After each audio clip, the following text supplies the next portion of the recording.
Halo, Assalamualaikum warahmatullahi wabarakatuh. Perkenalkan, nama saya Muhammad Atala Adhadianto dari program studi S1 Manajemen, tepatnya kelas Manajemen C dengan NIM 17056625032.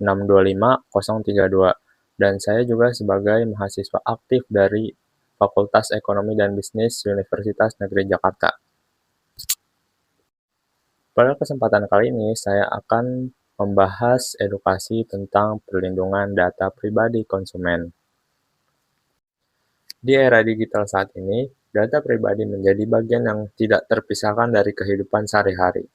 Setiap kali kita mendaftar aplikasi, berbelanja online, menggunakan media sosial, atau melakukan transaksi keuangan apapun, kita diminta untuk memberikan data pribadi. Data tersebut dapat berupa nama lengkap, alamat, nomor telepon, alamat email, hingga data keuangan.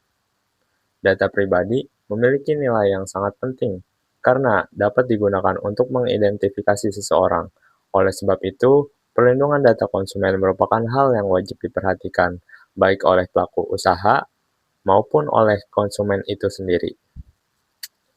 Perlindungan data konsumen adalah upaya untuk menjaga agar data pribadi tidak disalahgunakan, diakses tanpa izin, atau digunakan di luar tujuan pengumpulannya.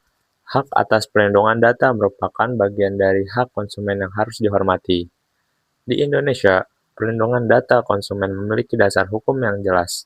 Salah satunya aturan utama adalah Undang-Undang Nomor 27 pada tahun 2022 tentang perlindungan data pribadi. Undang-undang ini mengatur bahwa setiap data pribadi hanya dapat diproses dengan persetujuan pemilik data dan wajib dilindungi kerahasiaannya. Pelaku usaha yang melanggar ketentuan ini dapat dikenakan sanksi administratif maupun pidana. Namun, apabila perlindungan data tidak diterapkan dengan baik, berbagai risiko dapat muncul. Konsumen dapat mengalami pencurian identitas, penipuan digital, penyalahgunaan akun, hingga kerugian finansial. Oleh karena itu, pelaku usaha memiliki tanggung jawab yang besar untuk menjaga keamanan data konsumen melalui sistem pengelolaan data yang aman, transparan, dan bertanggung jawab. Selain undang-undang di atas, perlindungan data konsumen juga diatur dalam Undang-Undang Nomor 8 Tahun 1999 tentang perlindungan konsumen. Dalam undang-undang ini, konsumen memiliki hak atas kenyamanan, keamanan, dan keselamatan dalam menggunakan barang dan jasa, termasuk perlindungan terhadap data pribadinya juga. Tidak hanya itu, Undang-Undang Nomor 11 Tahun 2008 tentang Informasi dan Transaksi Elektronik sebagaimana telah diubah dengan Undang-Undang Nomor 19 Tahun 2016 juga mengatur perlindungan data pribadi dalam sistem elektronik.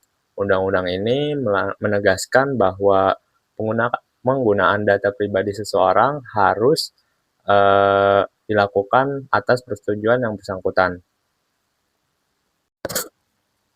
Nah, jadi pelaku usaha wajib menjelaskan tujuan pengumpulan data, memastikan data tidak disalahgunakan, serta dilindungi data dari kebocoran.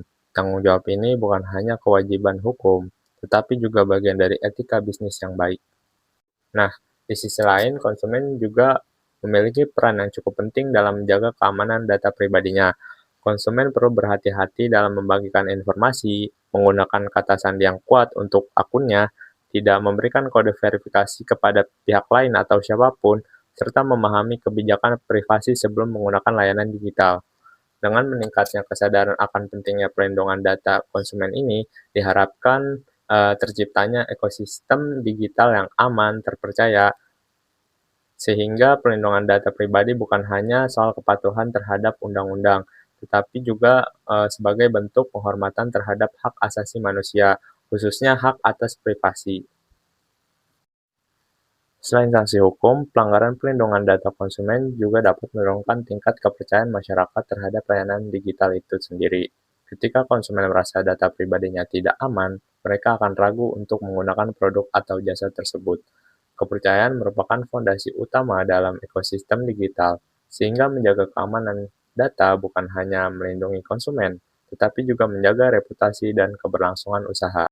Mari bersama-sama menjaga data pribadi kita, karena data adalah aset berharga di era digital saat ini.